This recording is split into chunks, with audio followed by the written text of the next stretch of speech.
अस्सलाम वालेकुम, मैं हूं हनीफ दवामी और आप लोग देख रहे हैं टोरंटो में पाकिस्तानी कम्युनिटी का मकबूल न्यूज़ चैनल द आवामी। नाजरीन, कहते हैं कि परहेज़ इलाज से बेहतर है। अब देखना यह है कि जराइम की रोकथाम के मामले में जो है कराची पुलिस के अंदर इस फार्मूले का इस्तेमाल किस तरह से किया जा रहा है। आया ये फार्मूला इस्तेमाल हो भी रहा है कि या नहीं हो रहा है, यानी प्रिवेंशन और डिटेक्शन का जो तनासुब है वो किस रफ्तार से चल रहा है। आया डिटेक्शन का ग्राफ ऊंचा जा रहा है या प्रिवेंशन का। अब हम जायज़ा लेते हैं इस प्रोग्राम में कि कराची में जो पुलिस कल्चर है या थाना जो है उसकी असल पोजीशन क्या है। पुलिस स्टेशन SHO यानी कि पूरा जो पुलिस का महकमा है, पुलिस फोर्स जो है वो बेस करती है या पुलिस फोर्स की जो बुनियाद है वो थाना है, SHO है, स्टेशन हाउस ऑफिसर। पूरे जो 550 जो दफ़ात पुलिस की जो ज़ाब्ता फौजदारी है, जो कवानीन, सब के सब जो है वो इसी पुलिस स्टेशन के गिर्द घूम रहे हैं। अब हम देखते हैं कि हमारा जो पुलिस स्टेशन है वो आज के इस दौर में किस सतह पर है, यानी कितना मजबूत है और कितना कमज़ोर है। ये आया उसी पोजीशन पर है जो 1861 में इसकी बुनियाद रखी गई थी लॉर्ड मैकाडले ने, या कि इसमें कुछ इजाफा हुआ है या कुछ कमी आई है। हम इसका जायज़ा लेंगे आज के इस प्रोग्राम में। नाजरीन, SHO यानी पुलिस के शोबे में या पुलिस के महकमे में या पुलिस में जो है और बहुत सारे पोस्टें हैं, लेकिन सबसे जो अहम तरीन पोस्ट है वो SHO की है, यानी स्टेशन हाउस ऑफिसर की, जिसको उर्दू में मोहतमिम खाना भी कहा जाता है और उसको लफ्ज़ इंचार्ज का भी नाम दिया जाता है। और आप में से हर बंदे ने, हर किसी ने ये सुना होगा कि अगर SHO चाहे तो वो उसके इलाके से कोई परिंदा भी पर नहीं मार सकता। ये जुमला ये कोई आज की पैदावार नहीं है, ये 200 साल पहले से ये जुमला सुनने में आया करता था कि SHO जो है वो अपने इलाके का एक तरीके से खुदा, नऊज़ुबिल्लाह, खुदा होता है। वो जो चाहे कर सकता है। उसके पास यानी पूरे पुलिस के अंदर सबसे ज़्यादा अगर इख्तियारात किसी पोस्ट से जुड़े हुए हैं तो वो SHO है। यानी SHO के पास मैं सिर्फ एक इख्तियार की आपको बात करूंगा, ज़ाब्ता फौजदारी की दफ़ा 497 के तहत जो है वो कत्ल के मुलजिम को छोड़ सकता है। यानी ये इख्तियार ना पुलिस के IG के पास है, ना SP के पास है, ना DIG के पास है, ना ही किसी कोर्ट के सरबराह के पास है। किसी के पास भी ये इख्तियार नहीं है माँ सिवाय स्टेशन हाउस ऑफिसर के। SHO के पास ये इख्तियार है कि कत्ल के मुलजिम को या किसी भी केस के मुलजिम को जब चाहे वो 497B के तहत रिहा कर सकता है। ये बताने का सिर्फ मकसद ये है कि SHO कितना ज़्यादा पावरफुल है कानून की नज़र में। यानी लॉर्ड मैकाडले जो 1861 में जिसने ये कानून बनाया था, उनका ये कौल था कि हज़ारों मुजरिम अगर भागते हैं तो भागने दो, लेकिन किसी एक बेगुनाह को आप हवालात के अंदर बंद ना करो। उस लॉर्ड मैकाडले ने जो है SHO को बहुत ज़्यादा इख्तियारात दिए थे। क्यों दिए थे? इसलिए कि वो एक ज़िम्मेवार शख्स, ज़िम्मेवार पुलिस अफसर होता था। अपने पूरे इलाके में होने वाले जराइम का, हर जराइम के लिए वो जवाबदेह होता था कि भी ये जुर्म की वारदात आखिर हुई तो कैसे हुई, जबकि तुम्हारे इलाके में कोई परिंदा भी पर नहीं मार सकता तुम्हारी इजाज़त के बगैर। तो ये इस इंसान ने ये आकर वारदात करने की जुर्रत या हिम्मत क्यों की? इस इख्तियारात के साथ साथ उसकी बैकिंग हुआ करती थी। उसकी बैकिंग क्या थी? उसके पीछे फोर्स थी, एक फोर्स, वो भी उसकी मनमानी। जो चाहता था कि मुझे इतनी नफरी चाहिए।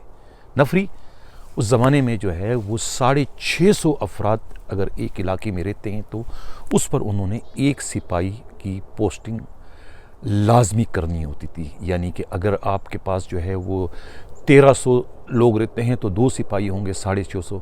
इस तरीके से जिस तरह आबादी बढ़ती गई उस तरीके से पुलिस कांस्टेबलों की तादाद भी वहाँ बढ़ती गई। ये एक फार्मूला बना दिया गया था लॉर्ड मैकाडले ने कि 650 नफूस पर जो है वो आप एक सिपाही की पोस्टिंग करेंगे। आज कराची की आबादी क्या है? 2.5 करोड़ से ज़्यादा है। उस हिसाब से जो है वो तकरीबन जो है आपका एक थाने में जो है ना, एक थाने के इलाके में कोई 2.25 लाख की आबादी आ जाती है। उसी अगर लॉर्ड मेकार्डले के फार्मूले को अप्लाई किया जाए तो उस हिसाब से जो है वो 344 सिपाही चाहिए हर थाने के अंदर। लेकिन आज पूरी कराची पुलिस की जो नफरी है इस वक्त 2019 के जो है एक रिपोर्ट के मुताबिक 26,647 है सिर्फ कराची रेंज में। कराची के अंदर 11 थाने हैं, 111 थाने हैं। 111 थाने के अंदर जो है वो टोटल नफरी जो है वो 26,647। हर थाने के अंदर जो है वो उस हिसाब से जो है अच्छा फिर 14,500 जो है वो थानों में तकसीम है।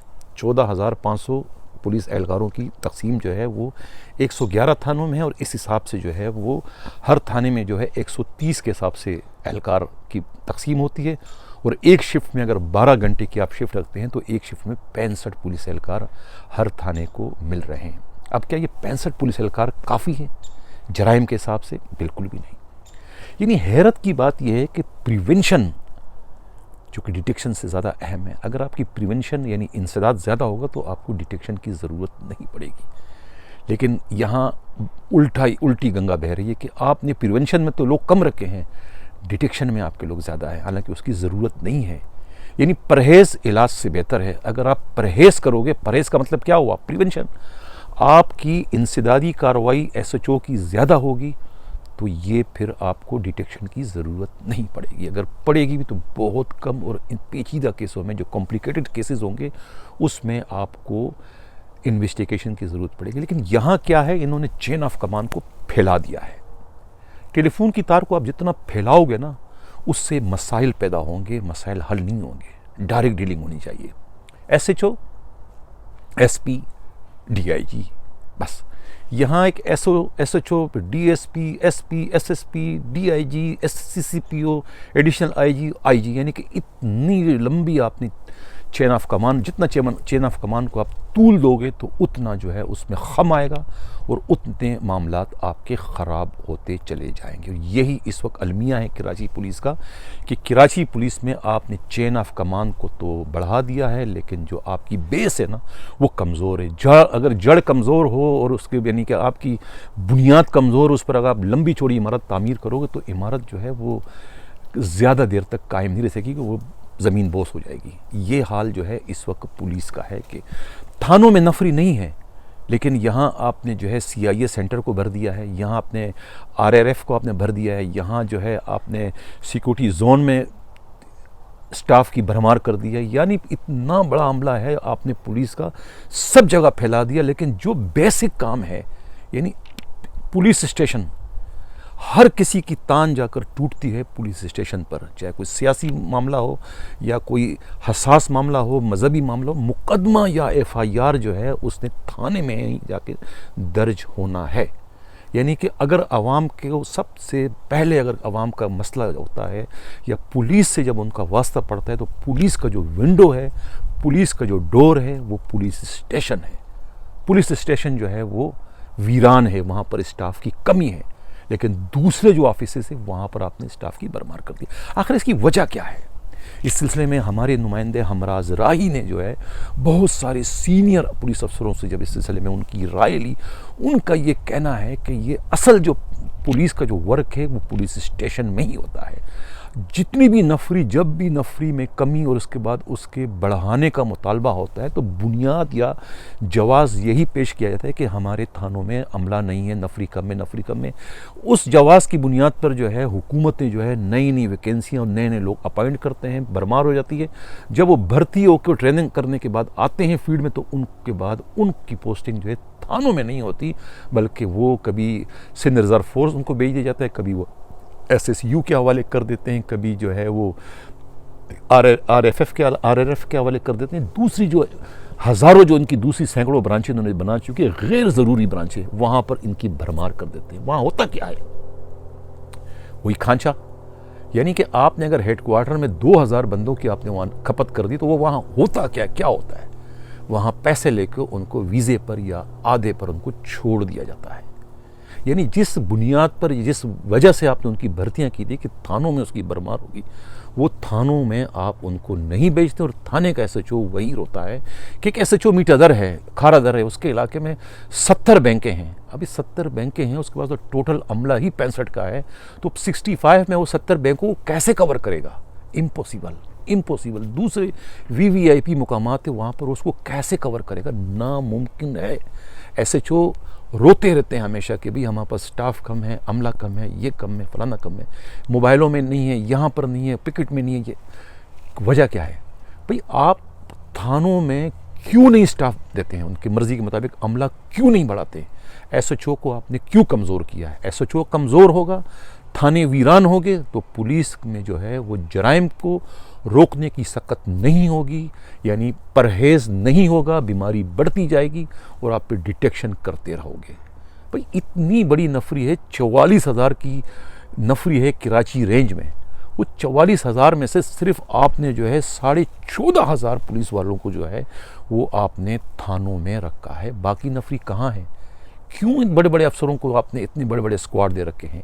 ये पुलिस अपने अफसरों को स्क्वाड के लिए तो नहीं भर्ती हुए कि उनकी आप हिफाजत करोगे। ये आवाम की जान व माल का तहफ़्फ़ुज़ कौन करेगा, जो कि पुलिस का बुनियादी काम है। आप एसएचओ को उसकी मर्ज़ी के मुताबिक, उसके जो उसकी रिक्वायरमेंट है जायज़, उसके हिसाब से आप उसको नफरी क्यों नहीं देते? आप थानों को कमज़ोर अगर आप करेंगे तो होगा ये कि आपका प्रिवेंशन सिस्टम जो है, इंसदाद जो आपका है, वो 0/0 होगा। यही वजह है कि शहर में जो है जराइम की वारदातें बढ़ती चली जा रही है, जिसका एक ही वजह है कि आपके थाने जो है वो नफरी से महरूम है।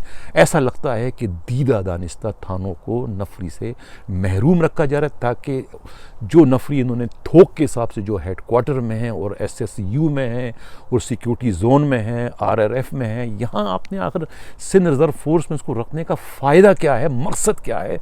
सिवाय उनको खांचे में छोड़ने के और कोई मुझे मकसद उसका नज़र नहीं आ रहा है। और पूरे पुलिस का सिस्टम जो है उसका बेड़ा गर्क कर दिया गया है। कोई ऐसा आईजी नहीं है जो इस इंस्टीट्यूशन को समझे कि भाई इनकी बुनियादी रिक्वायरमेंट और मकासद क्या है।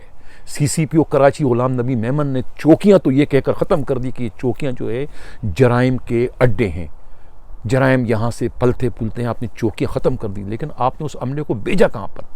आपने क्यों नहीं थानों में उनके एसएचओस की रिक्वायरमेंट के मुताबिक वहाँ स्टाफ को बढ़ाया? यानी जो लॉर्ड मेकार्डले का जो फार्मूला था, जो आज से 200 साल पहले 1861 में उन्होंने जो एक फार्मूला वज़ा किया था कि भाई 650 जो है अफराद पर जो है एक कांस्टेबल उनकी हिफाजत, जान व माल की हिफाजत के लिए काफ़ी है।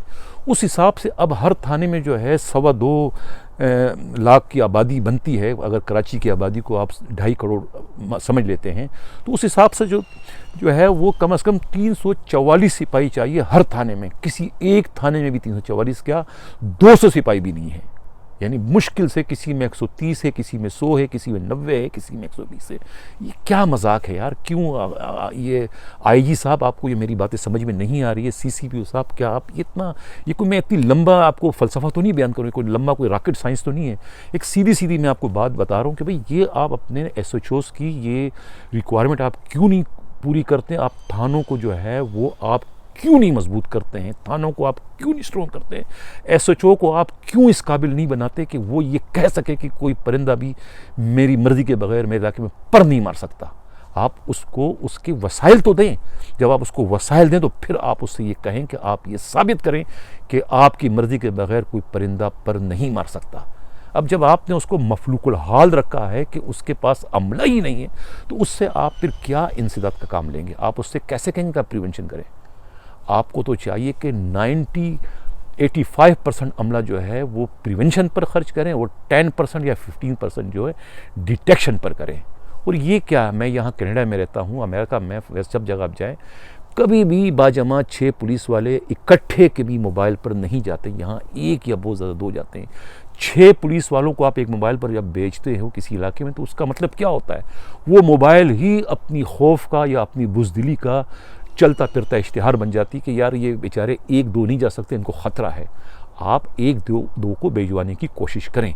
कोशिश करें कि इलाके में अमन व अमान की सूरत हाल पैदा हो जाए और SHOs को उनकी मर्ज़ी के मुताबिक जितनी उनको ज़रूरत है उस हिसाब से उनको नफरी दें और ये हेडक्वार्टर से और दूसरे जो फजूल की जो ब्रांचें आपने बनाई है वहाँ से स्टाफ को यहाँ ट्रांसफ़र करें। आपको भी पता है कि वहाँ पर खांचे पर जो है वो आधे पर जो है पूरी नफरी को छोड़ दिया जाता है और शहर में जुर्म की वारदातें बढ़ती चली जा रही है। यानी कि ये सब कुछ IG साहब मुश्ताक मेहर साहब आपकी नाक के नीचे हो रहा है। CCP गुलाम नबी साहब ये आपकी नाक के नीचे हो रहा है। आप लोगों की इतनी सर्विस हो चुकी है, इतना आप लोगों को तजुर्बा है, उसके बावजूद आप इतनी मामूली सी बातें आप लोगों की समझ में नहीं आ रही जो मैं आपको समझा रहा हूँ। आपका एक आम थाने का सिपाही एक SHO से अगर आप पूछोगे तो आपको भी वो ये सारी बातें बता देगा कि हमारे मसले मसाइल ये आप जो है वो थाने को मजबूत करें। SHO मजबूत होगा तो जराइम की वारदातों में ये मेरा दावा है कि 80% कमी आ जाएगी। अगर आपका SHO मजबूत होगा, अगर आपका थाना स्ट्रॉन्ग होगा तो ये जराइम की वारदातें कम हो जाएगी। नाज़रीन, इससे कबल के मैं प्रोग्राम के अगले हिस्से की जाने बढ़ूँ, जिन लोगों ने अभी तक मेरे चैनल को सब्सक्राइब नहीं किया उनसे गुजारिश है कि इसको लाइक भी करें, सब्सक्राइब भी करें, उसको शेयर भी करें। अब चलते हैं अगली खबर की जानिब। नाज़रीन, कल के प्रोग्राम में मैंने जिक्र किया था DIG आमिर फ़ारूकी का, आमिर फ़ारूकी और मुश्ताक मेहर के दरमियान होने वाले इख्तिलाफ़ात के बारे में। वो इख्तिलाफ़ात के मैंने 2 वाक़यात बताए थे। एक ख़ावर ज़मान सिपाही जो रिक्रूट था, जो कि आइस के स्मगलिंग के इल्ज़ाम में जो है वो SHO अजीज़ाबाद की रिपोर्ट पर दूसरे 2 सिपाहियों के साथ DIG आमिर फ़ारूकी के हाथ डिसमिस हो जाते हैं। और उसके बाद DIG आमिर फ़ारूकी के पास एक और इंक्वायरी जो आती है अदनान से मुतालिक, इसका मैं कल जिक्र कर चुका था कि अदनान को भी वो डिसमिस करने की रिपोर्ट भेजते हैं, जिस पर जो है वो मुश्ताक मेहर चिल्ला उठते हैं और उसको कहते हैं कि ये मेरी मुखालफत में ये सब कुछ कर रहे हैं, लिहाजा आप इसकी इंक्वायरी किसी और से कराएं। बाद में दूसरे 2 SSP उसकी इंक्वायरी करते हैं। बिल आखिर जो है वो अदनान जो PSO हैं वो मुलाजमत से बरतरफ हो जाते हैं। अब ये मुश्ताक मेहर ने ये बात दिल में रखी। अब होता यह है कि उसी दौरान जो है मुश्ताक मेहर का एक और बहुत क्लोज़ जो SSP ईस्ट होते हैं, SSP ईस्ट जो है नोमान सिद्दीकी, उनका प्रमोशन होता है। हैरत की बात है कि जिस दिन प्रमोशन होता है उसी दिन उनकी पोस्टिंग जो है वो DIG ईस्ट केस से करा के आमिर फ़ारूकी को ये कहकर सिंबदर कर देते हैं कि हमें इतने अच्छे हीरे की ज़रूरत नहीं है। यानी अपना बुखार जो है उनका, वो जो उनके अंदर जो उनके ख़िलाफ़ एक लावा पकड़ा होता है उसका इजहार वो उस आर्डर की सूरत में कर देते हैं कि इन्होंने जो है मेरे 2 प्यादों को डिसमिस किया था, लिहाजा इन्हें जो कम अज़ कम मेरी चेन ऑफ कमान में और सिंध पुलिस में रहने का कोई हक़ नहीं है। और इस तरह से उन्होंने अपने इख्तियारात का नाजायज़ इस्तेमाल करते हुए आमिर फ़ारूकी को सिंबदर कर दिया था। ये मैं कल कहना भूल गया था कि ये यानी कि उनका गुस्सा अंदर से इतनी उनको तकलीफ़ थी, इतना गुस्से में थे मुश्ताक मेहर साहब कि आखिर उन्होंने जो है वो एक कानून, इंसाफ और आइन पर चलने वाले DIG आमिर फ़ारूकी को उनकी अच्छाई का बदला जो है अच्छाई से देने के बजाय उनको सज़ा के तौर पर उनका सिंध से तबादला कराने की सूरत में दिया। अब ख़ावर ज़मान के बारे में कल मैंने जिक्र किया था कि वो लसबेला CIA के हाथों पकड़े गए थे, लेकिन हमारे नुमाइंदे हमराज राही ने इसकी तस्दीक की है कि वो लसबेला CIA के हाथों नहीं बल्कि मोचका के इलाके में कस्टम इंटेलिजेंस के हाथों वो पकड़े गए थे, जहां वो चीखते रहे, चिल्लाते रहे कि मैं पुलिस का ASI हूं और मैं IG मुश्ताक मेहर का PSO हूं। लेकिन कस्टम हुकाम ने उनकी एक ना सुनी, उनके ख़िलाफ़ जो है उन्होंने मुकदमा दर्ज करके गिरफ़्तार कर लिया। अब गर्चे उनकी ज़मानत हो चुकी है, लेकिन अब ये तस्दीक हुई कि वो कांस्टेबल है, बल्कि ASI नहीं बल्कि कांस्टेबल। लेकिन ये बात समझ से बाहर है कि ख़ावर ज़मान जो एक रिक्रूट था और पुलिस रूल 1221 के तहत जब कोई रिक्रूट जो है डिसमिस होता है तो दोबारा वो किसी भी सूरत में रीएस्टेट नहीं हो सकता। ऐसा कोई कानून, ऐसा कोई ज़ाब्ता नहीं है। लेकिन अब ये खिलाफ ज़ाब्ता उनकी बहाली हो गई, ये बात समझ से बालातर है।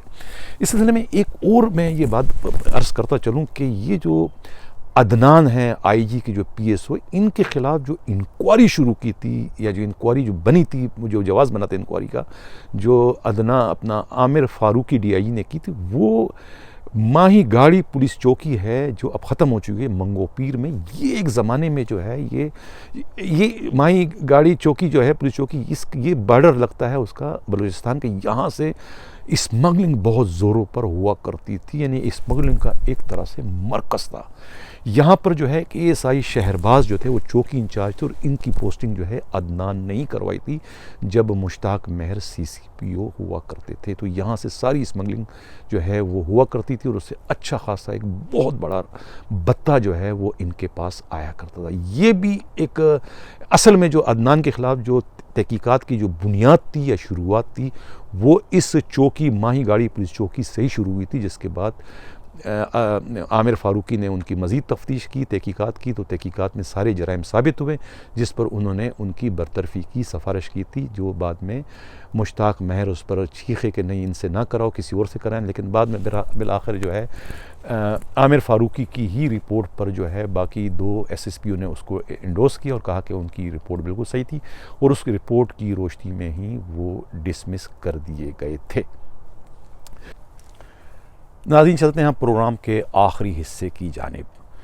पिछले प्रोग्राम में मैंने तस्करा किया था पेट्रोलियम सर्विस ऑफ पाकिस्तान यानी PSP अफसरों के उस ग्रुप से मुतालिक जो कराची और अंदरून सिंध में 65 से ज़्यादा पेट्रोल पंपों को ओन करते हैं। उनके ख़िलाफ़ हसास इदारे की एक टीम तहकीकात कर रही है और ये मालूम कर रही है कि ये पेट्रोल पंप उन्होंने किस तरीके से हासिल की, और इसमें जो इन्वेस्टमेंट की गई है वो इन्वेस्टमेंट जो है कानूनी तरीके से की गई है या नहीं की गई है। इसमें जो है मनी ट्रेल को मालूम करने की कोशिश करें कि ये सरमाया उनके पास कहाँ से आया, और आया एक हाजिर सर्विस पुलिस अफसर ऐसा करने का मजाज है भी कि नहीं। इस सिलसिले में जो है हसास इदारों की एक टीम जो है इस सारे मामले की तहकीकात कर रही है। अब एक और नई बात जो सामने आई है कि वो 3 रुकनी टीम जिन्होंने नकीबुल्ला के मैटर में जो है इन्वेस्टिगेशन की थी, और जरगे के तौर पर जो है मुजाहिरीन के पास जाकर जो वो एक तरीके से मुजाहिरीन को SSP मलीर राव अनवार के ख़िलाफ़ जो है मोटिवेट कर रहे थे, उससे मुतालिक भी एक तहकीकात शुरू किए जाने की इत्तला मिली है। उस टीम में जो है उस वक्त के CTD के additional IG doctor Sanaullah Abbasi, DIG south Azad Khan और CIA के DIG सुल्तान अली ख्वाजा शामिल थे। उस वक्त IG AD ख्वाजा थे, लेकिन AD ख्वाजा ने किसी फोरम पर ये कह चुके हैं कि उन्हें इस टीम का इल्म नहीं था कि ये टीम किसने बनाई है और किसके हुक्म से ये तहकीकात कर रही है। उन्हें इसका बिल्कुल भी इल्म नहीं था, ये AD ख्वाजा किसी फोरम पर कह चुके हैं। अब ये देखना है कि ये जो 3 अफसरान थे PSP अफसरान, इन्होंने जो है ये जो तहकीकात की थी, आया इन्हें क्या किसी ज़रिए से या किसी शख्सियत ने या किसी तरफ से जो है ये इन्हें टास्क दिया गया था कि आप लोगों ने जो है उन मुजाहिरीन को ये मोटिवेट करना है कि वो राव अनवार के ख़िलाफ़ FIR दर्ज होने पर बज़िद हों, क्योंकि इस तरह के शवाहिद मिल रहे हैं कि ये जो 3 रुकनी टीम थी ये बदस्तूर वहाँ बैठी रही और उन लोगों को एक तरीके से मोटिवेट करते रहें कि असल जो है वो इन सारे मामले का जो ज़िम्मेवार है वो SSP मलीर हैं, लिहाजा आप उनके ख़िलाफ़ ही FIR के इंदराज पर बज़िद रहें। इस सिलसिले में ये इंक्वायरी चल रही है, और उस सिलसिले में जो है बहुत सारे उस जरगे में और उस एहतजाज में शामिल बहुत सारे लोगों के जो है वो बयानात भी एक हसास इदारे की टीम ने बयान भी उनके कलमबंद कर लिए हैं। अब देखना यह है कि ये ऊँट किस करवट जाकर बैठता है, और इस इंक्वायरी का आखिर इस स्टेज पर इसका मकसद क्या है, जबकि राव अनवार जो है वो ऑलरेडी जो है महकमा पुलिस से जो है वो रिटायर्ड हो चुके हैं। इस सतह पर या इस मौके पर इस इंक्वायरी का जो मकसद है वो समझ से बालतर है, लेकिन ये इंक्वायरी जो है वो हो रही है। इसी के साथ मैं इजाज़त चाहता हूँ। अल्लाह हाफिज़।